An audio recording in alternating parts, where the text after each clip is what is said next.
بھی کراچی میں تقریب سے خطاب کر رہے ہیں۔ اس میں ایک مشکل آتی ہے جس کا تذکرہ بھی ایک حالیہ جو ڈیولپمنٹ ہوئی ہے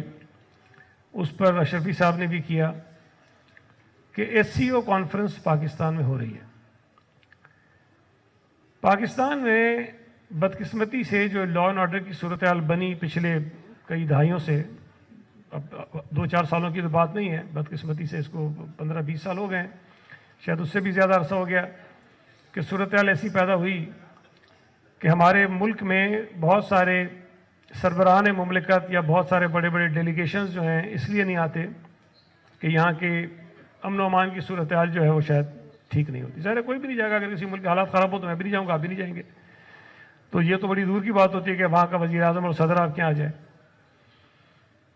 ہمیں یہ بات سمجھنے کی ضرورت ہے کہ پاکستان میں بین الاقوامی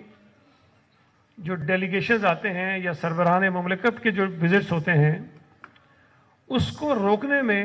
پاکستان کراچی میں سربراہی تقریب سے خطاب کر رہے ہیں، جبکہ دوسری جانب وزیر خزانہ محمد اورنگزیب بھی اسلام آباد میں تقریب سے خطاب کر رہے ہیں۔